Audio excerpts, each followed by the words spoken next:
Nah, jadi ini bagaimana Asita melihat kenaikan harga tiket ini? Apakah keberatan atau setuju dengan kenaikan ini, Pak? Seperti apa, Pak?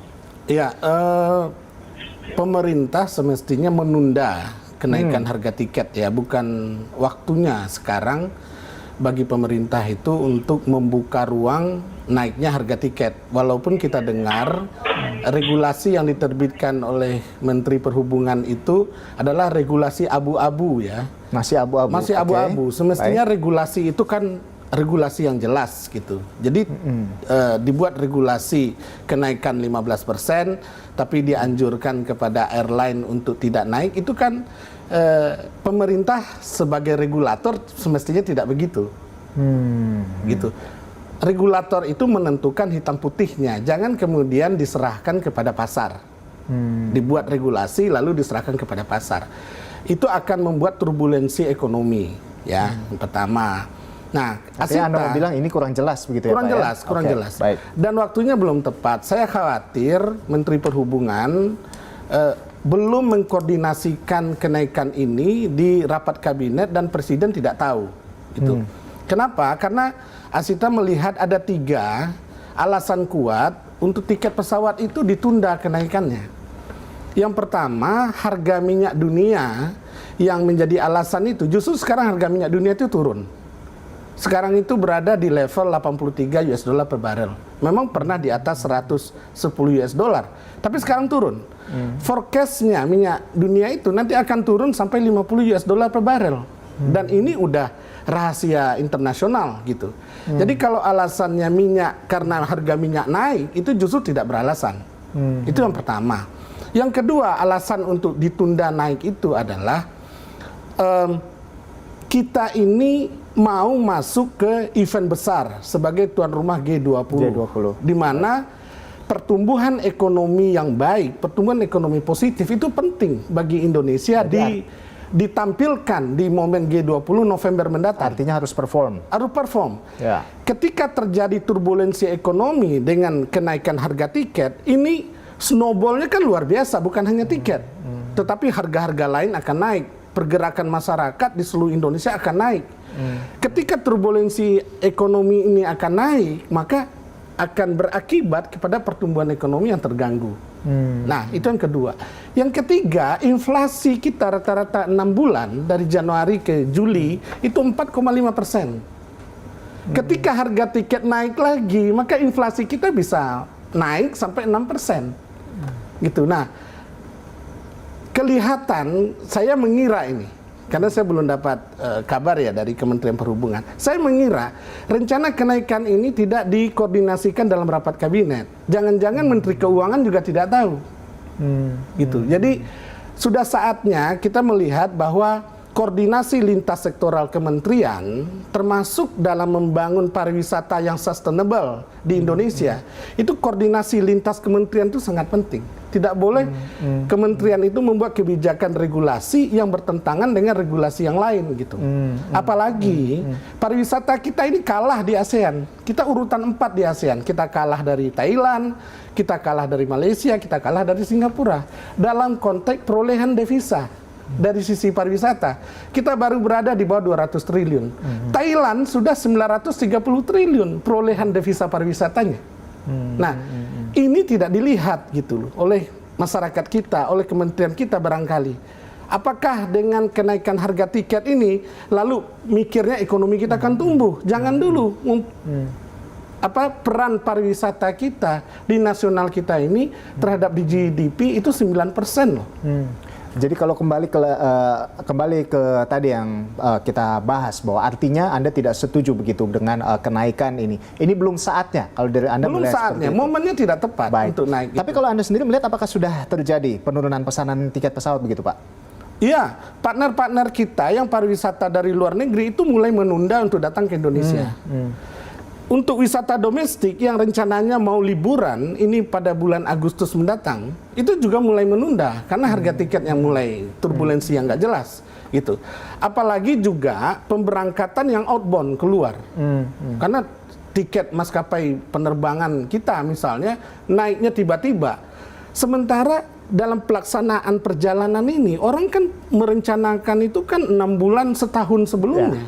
Ya. Gitu kan. Biro Perjalanan Pariwisata yang anggota Asita sendiri membuat paket perjalanan itu kan perencanaannya 6 bulan yang lalu. Bagaimana ketika Bingung juga jadinya ya. harga tiket langsung melonjak gitu. Nah, dalam pembangunan sektor pariwisata, pemerintah kita ini harus betul-betul menganut konsep tourism sustainable itu. Gitu. Baik. Kalau kenaikan tiba-tiba begitu, itu bertentangan dengan prinsip dasar pembangunan pariwisata yang berkelanjutan. Baik. Kita mau langsung sekarang bertanya ke Inaka dulu ini. Kalau Inaka sendiri melihatnya seperti apa? Kalau tadi mungkin dari Asita memang menyatakan bahwa ini kurang tepat waktunya, belum tepat. Artinya tidak setuju begitu ya. Nah, kalau dari Inaka sendiri melihatnya seperti apa ini Pak terkait dengan kenaikan harga tiket pesawat? Ya baik, mungkin pertama saya luruskan dulu. Harga tiket tidak pernah naik. Karena harga tiket ya diatur melalui peraturan menteri di tahun 2019 itu menetapkan tarif batas atas dan sampai sekarang belum direvisi. Ya, yang terjadi pada bulan April yang lalu karena dengan alasan kenaikan harga aftur karena harga minyak dunia,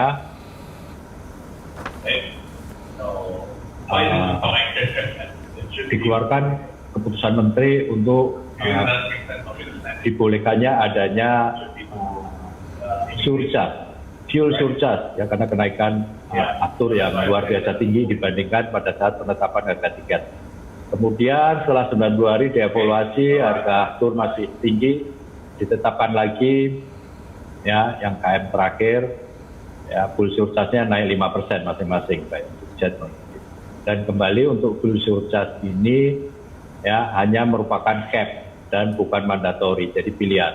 Ya, kemudian ini berlaku untuk penerbangan domestik ya, atau nasional, tidak berlaku untuk internasional dan diserahkan kepada maskapai. Kembali tadi bahwa fuel surcharge ini sebetulnya sudah praktek umum di penerbangan internasional. Gitu. Jadi karena penerbangan internasional tidak diatur oleh pemerintah, tidak ada tarif batas atas, umumnya maskapai ini menerapkan adanya fuel surcharge. Jadi ya, ini hanya sebagai konsekuensi karena biaya produksinya naik. Konsekuensi karena biaya produksinya naik begitu ya Pak ya. Ya. Jadi ini sebetulnya memang bukan mandatori begitu. Ini hanya dikasih pilihan begitu ya pada perusahaan penerbangan ini.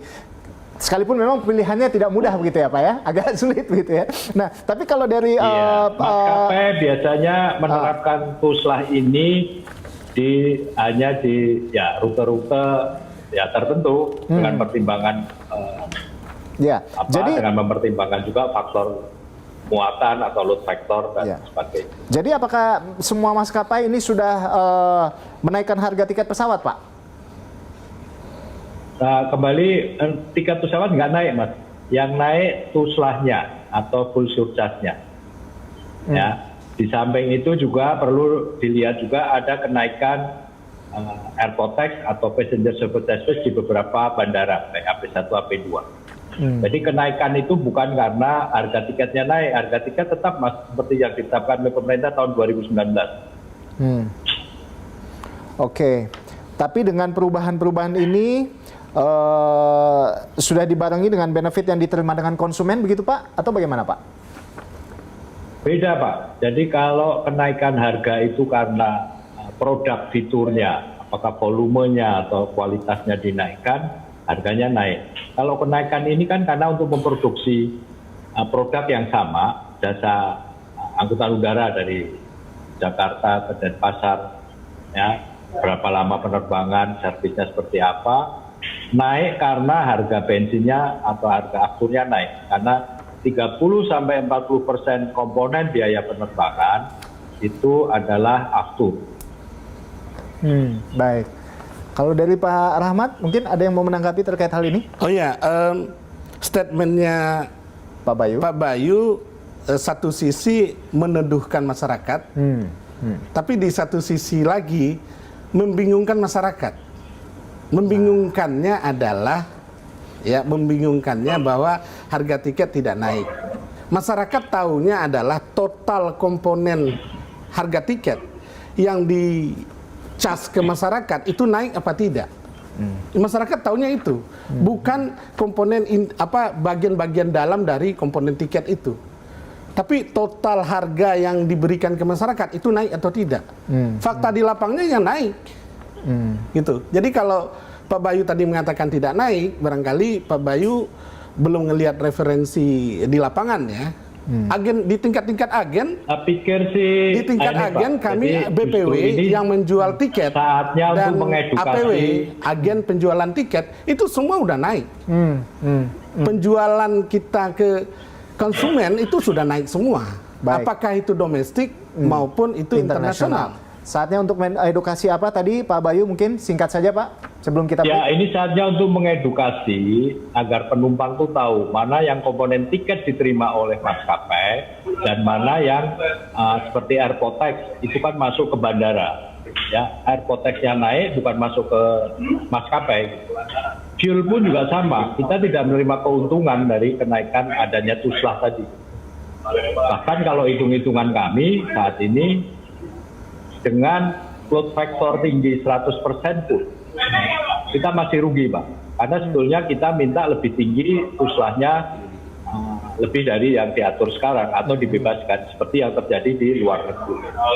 Karena harus tahu juga bahwa hanya di Indonesia negara yang mengatur harga tiketnya. Nah, kita harus mengikuti hal tersebut. Apabila kita secara sebagai produsen katanya jasa angkutan udara ya menganggap itu biaya afturnya di luar kontrol kita kan kita nggak ada yang bisa menghimbau harga aftur turun. Ya kita hanya menyesuaikan aja. Kita nggak mendapat keuntungan dari harga afturnya. Jadi penyesuaian di sini begitu ya, mengikuti penyesuaian dengan yang sudah diatur begitu oleh pemerintah. Baik, Pak Bayu, kalau begitu melihat tadi dengan adanya kenaikan aftur dan lain sebagainya, perubahan-perubahan yang harus disesuaikan begitu. Saat ini seperti apa kondisi industri penerbangan dari Anda melihatnya setelah adanya pelonggaran-pelonggaran yang sudah diberikan oleh pemerintah? Ya, kondisi industri maskapai saat ini ya masih belum pulih benar karena kita masih ada carry over beban 2 tahun saat pandemi. Kemudian kalau kita tahu kapasitasnya juga masih sekitar 40-50% ya, karena ada kendala pesawat yang nggak terbang. Kapasitas penumpang maksudnya Pak? Gimana? Kapasitas penumpang maksudnya? Kapasitas kursi yang disediakan Pak, jadi jumlah flight dan kursinya. Ya, supply and demand sehingga di beberapa saat weekend atau saat event tertentu karena demand-nya lebih tinggi dari supply ya tentu harga tiket akan bergerak di patokan tarif batas atas semua plus tuslahnya. Kemudian juga jumlah pesawat yang beroperasi sangat sedikit Mas. Yang BUMN, Garuda, yang saat ini yang grup Lion memang yang dominan. Itu pun kalau dihitung dibandingkan tahun 2019 sebelum pandemi, ya paling tinggi 50% kapasitas yang ada. Sehingga kalau kita lihat penerbangan pun yang ada hanya di kota-kota atau rute-rute ke destinasi yang dulu disebut rute gemuk, nggak lebih dari 10 rute. Jadi ada berapa total pesawat yang beroperasi Pak hingga saat ini Pak? Ya, saat beroperasi saat ini di bawah 300 ya, 230-250 pesawat. Dibandingkan sebelum pandemi ada 800 pesawat. Oke. Ya, penyebabnya ya ada masalah ya dispute dengan pihak lessor ataupun provider lessor, dan kemudian juga ada kendala saat mau menghidupkan pesawat. Saat ini bengkel pesawat atau MRO, maintenance repair organization atau bengkel seperti GMF atau Batam Teknik, antriannya juga cukup panjang. Jadi katakanlah satu maskapai ada beberapa pesawatnya yang grounded, tapi mau diserviskan atau diterbangkan lagi itu perlu waktu antrian yang lama di bengkelnya, termasuk antrian untuk mendapatkan spare part-nya. Kondisinya seperti itu, Mas. Ya, baik. Pak Bayu, jadi kalau misalnya terkait dengan kenaikan aftur ini seperti apa dampaknya terhadap cost industri pesawat sendiri, Pak? Sebetulnya pilihannya kita akan mengurangi penerbangan kalau secara hitung-hitungan load factor-nya tidak memadai atau tidak secara ekonomis BEP pun tidak dicapai. Dan ini sudah dipraktekkan oleh beberapa maskapai anggota kita ya. menunda beberapa penerbangan, digabung menjadi satu atau dibatalkan. Itu konsekuensinya, karena secara ekonomis nggak masuk. Ataupun kalau dipaksain terbang, kita hanya ya bakar aftur lah ceritanya. Ya. Pak Rahmat, ini kan kalau kita lihat seperti tadi, kalau misalnya ada kenaikan harga, ini sebaiknya jangan dulu ya kalau dari Pak Rahmat sendiri melihatnya, karena ada beberapa hal tadi yang sudah Bapak sampaikan, ada 3 hal tadi yang sudah disampaikan. Nah, kalau dari Anda sendiri untuk saat ini perlu nggak sih ada penghapusan PPN tiket pesawat dan PPN aftur 10% untuk meringankan beban konsumen begitu Pak dan maskapai? Saya ngelihatnya tidak parsial ya Mas Ronaldo ya. Jangan dilihat satu persatu gitu, tapi lihatlah sebuah komponen. Dan ini domainnya pemerintah untuk membenahi carut marut pengelolaan industri penerbangan kita. Gitu. Kenapa? Karena cost per mile penerbangan kita di Indonesia itu lebih tinggi daripada cost mile penerbangan di Eropa dan cost mile penerbangan di Amerika. Padahal dari sisi gaji lebih tinggi di Amerika sama Eropa, lebih dari sisi gaji buruh lebih tinggi di Eropa sama Amerika, dari sisi harga aftur lebih tinggi di Eropa sama Amerika. Tapi kenapa cost per mile whole package-nya itu Eropa dan Amerika unggul? Nah, karena keunggulan Eropa dalam mengelola cost per mile industri penerbangan ini, maka Eropa itu menjadi pusat destinasi turisme internasional dengan perolehan devisa per tahun 21.000 triliun. Gitu. 21.000 triliun, berapa kali lipat dari APBN kita. Nah, seharusnya pemerintah kita melihatnya dalam kacamata besar. Jadi tidak parsial satu persatu. Kalau kita ingin memberikan kontribusi kepada APBN kita, bagaimana industri turisme ini memberikan kontribusi besar, sekarang baru 9%. Sebetulnya bisa naik menjadi 15%. Nah, bagaimana industri turisme ini bisa memberikan kontribusi ke ekonomi kita? Benahi dulu nih. Bagaimana cost per mile airline kita di Indonesia ini lebih murah. Sekarang dinikmati oleh Singapura. Cost per mile di Singapura itu hanya 2,9 US dollar per mile. Kita berkutat di angka 8 US dollar per mile. Apa artinya? Artinya semua penerbangan internasional, turis, mereka transit dulu Singapura karena harga tiket ke Singapura lebih murah daripada ke Indonesia. Ya. Akibatnya apa? Singapura yang menikmati perolehan devisa Singapura untuk turismenya 300 triliun. Indonesia hanya 193 triliun. Singapura bisa menjadi hub internasional karena cost per mile-nya bisa dia tekan. Rugikah industri penerbangan Singapura? Tidak. Justru industri penerbangannya diuntungkan gitu loh. Baik. Nah, dalam konteks ini sebetulnya tidak bisa hanya diserahkan ke industri penerbangan untuk berbenah. Pemerintah sebagai regulator ini harus membenahi secara keseluruhan. Tidak hanya juga oleh Kementerian Perhubungan. Ya. Karena industri turisme itu, industri penerbangan itu melibatkan 15 kementerian untuk membenahi gitu. Maka kami mengusulkan sebetulnya ke pemerintah, benahi dulu undang-undang pariwisata. Baik. Kita perlu omnibusnya undang-undang pariwisata. Karena undang-undang pariwisata kita yang 2016 itu sangat sangat prematur. Gitu. Tidak bisa mengakomodir 15 kementerian yang melibatkan industri turisme ini. Maka perlu dibuat sebuah undang-undang yang mengakomodir 15 kementerian itu termasuk industri penerbangan. Sehingga tidak terjadi sekarang suka-suka naik tiba-tiba menciptakan turbulensi ekonomi gitu kan. Padahal pariwisata kita baru naik, baru meningkat gitu. Nah, ini tidak kita inginkan, karena itu pemerintah semestinya tunda dulu. Kalau perlu SK yang sudah dikeluarkan oleh Pak Menteri, cabut dulu SK-nya. Kenapa? Karena kita ingin pertumbuhan ekonomi yang baik ketika G20 nanti bulan November. Harus perform begitu ya, harus ada dulu. Omnibus yang jelas terkait dengan pariwisata ini. Betul. Baik. Kalau dari Pak Bayu, mau menanggapinya seperti apa Pak terkait hal ini Pak? Ya, kalau kita kan pelaku ini ya, penerbangan aja sebagai operator atau transporter. Kalau tadi dibilang waktunya nggak tepat, ya asal harga minyaknya turun, kita turun juga. Very simple kok Mas. Oke.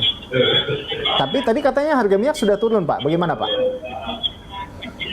Saat ini belum sih pemantauan kita, karena harga aftur di Cengkareng masih 16 ribuan Oke. per liter. Oke. Karena kita bisa cek kok harga minyak turun, berarti nanti harga minyak diesel di Indonesia, pom bensin di Jakarta itu juga. Baik.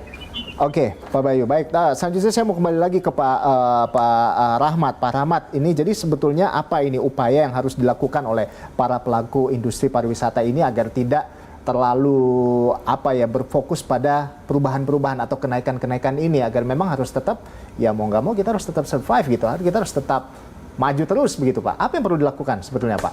Iya, regulator ya. Regulator itu adalah pemerintah yang mengatur bagaimana ritme orkestra pariwisata ini berjalan dengan baik. Dan kalau konduktornya pemerintah nggak ada, ya orkestranya suka-sukanya.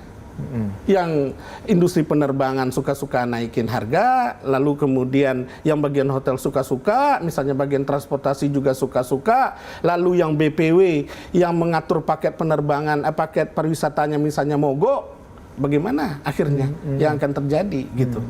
Jadi harus kembali kepada konduktornya, regulator pemerintah. Itu tidak hanya bisa oleh Kementerian Perhubungan juga, tidak hanya bisa oleh Kementerian Pariwisata juga. Ada 15 kementerian yang melibatkan industri pariwisata ini secara menyeluruh di Indonesia ini gitu. Jadi kenaikannya jangan bongkar pasang gitu. Kasihan presidennya.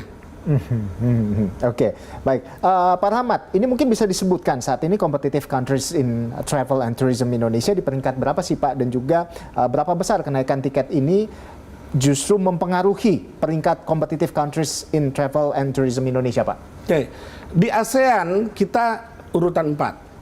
Oh, yang tadi jelas dijelaskan. di ASEAN. Okay. Yang tertinggi itu adalah Thailand, yang kedua Malaysia, yang ketiga Singapura. Singapuranya dengan penduduk 6 juta, masa ngalahin Indonesia yang penduduknya 200 juta lebih? 270 juta lebih. Itu. Malu sebetulnya kita kepada dunia internasional. Padahal media di London mengatakan bahwa dari survei mereka seluruh dunia, Indonesia is the beautiful country in the world. Negara yang alamnya terindah di dunia gitu loh. Tapi pariwisata kita hampir dikalahkan oleh Vietnam misalnya. Ada yang tidak beres. Apa itu yang tidak beresnya? Berarti karena regulator kita, regulasi pariwisata tourism kita harus dibenahi dulu. Gitu. Nah, jangan kita ngelihat kompetitifnya secara internasional. Di ASEAN aja kita kalah. Gitu. Di ASEAN aja kita kalah.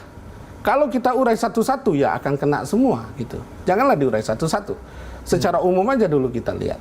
Kenapa kita bisa kalah dari negara yang hanya penduduknya 6 juta? Kenapa kita bisa kalah dari Thailand yang tidak punya sungai alami, yang tidak punya air terjun, yang tidak punya gunung? Padahal kita punya laut kita lebih luar biasa. Lebih bagus, luar biasa. Ini di ASEAN aja kita peringkat 4 begitu ya Pak ya? Peringkat 4. Dan perolehan dengan segala kekayaan yang kita punya begitu ya. Tapi walaupun peringkat 4, derivatif jarak antara perolehan devisanya jauh sekali. Oke, baik. Thailand 930 triliun, kita hanya 193 triliun. Baik. Jauh banget. Gitu. Wah, itu ya dan sangat jauh. Kasihan presiden yang sudah membangun 5 destinasi unggulan tapi nggak bunyi. Gitu. Buat apa kita mengembangkan, menyiapkan dana triliunan membangun industri pariwisata kita sekarang tapi nggak bunyi juga. Anda melihat kurang sinergi di sana? Tidak ada sinergi, jangan kurang. Baik. Tidak ada sinergi. Tidak ada sinergitas di sana. Ya, karena itu Asita mengusulkan ke pemerintah lakukan omnibus undang-undang pariwisata. Baik. Nah, kita ke closing statement saat ini. Saya mau langsung berikan ke Pak Bayu Sutanto closing statement terkait dengan hal ini, atau mungkin ada solusi yang mungkin Anda bisa sampaikan terkait hal ini, Pak Bayu.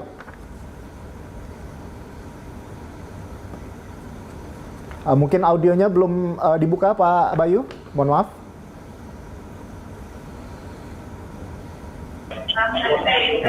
Ya baik, dengan situasi bahwa di Indonesia harga tiket ditawar pemerintah, ya kita menunggu dari kebijakan pemerintah, apakah akan merevisi kebijakan tiketnya. Tapi kembali tadi apa yang saat ini dibilang bahwa harga tiket naik, tadi sudah saya luruskan. Tapi lebih banyak kecenderungannya adalah karena kenaikan harga aftur ya. Kemudian juga kurs US dollar yang kedua. Ini yang nggak bisa dihindari, sehingga dalam penetapan harga tiket pun pemerintah yang ditetapkan di tahun 2019 dulu ya, dua komponen tersebut yang sangat sensitif terhadap perubahannya. Apabila salah satu berubah atau signifikan perubahannya, tentu harga tiketnya juga atau biaya produksinya juga akan meningkat. Saya kira itu Pak. Jadi selain kapasitas yang masih terbatas. Baik. Nah, itu pilihan sih kalau ngasih. Oke, baik. Pak Bayu, selanjutnya saya mau ke Pak Rahmat. Pak Rahmat, silakan dengan closing statement dari Anda. Mungkin singkat saja, Pak. Silakan. Iya, pertama kita memang sangat menghimbau ya dan berharap kepada pemerintah tunda regulasi kenaikan harga tiket. Gitu. Apapun yang disampaikan Pak Bayu tadi, apapun komponen tiketnya, masyarakat taunya harga tiket itu nilai totalnya naik apa tidak, itu berubah nilainya, berubah ya? atau tidak. Karena kalau ini dibiarkan, kami memperkirakan akan terjadi turbulensi ekonomi dan inflasi akan naik. Lalu performance ekonomi kita November depan pada G20 itu akan tidak baik hasilnya, gitu. Karena tourism kita juga akan turun, itu. Orang-orang asing akan datang ke Indonesia juga akan turun. Kenapa? Karena naik harga tiket di dalam negeri menyebabkan harga-harga semua akan naik. Sementara pendapatan masyarakat kan tidak naik. Jadi inflasi akan tinggi. Gitu. Nah, lalu apalagi harga petroleum, harga bahan bakar minyak kita di dalam negeri juga udah naik, gitu kan? Karena dilepas ke harga pasar. Jadi itu yang kita harapkan kepada pemerintah. Kita berharap juga ke Pak Presiden untuk mengambil tindakan cepat ini, karena nggak bisa dilambat-lambatkan. Ya, karena di pasar kita sekarang gaduh semua.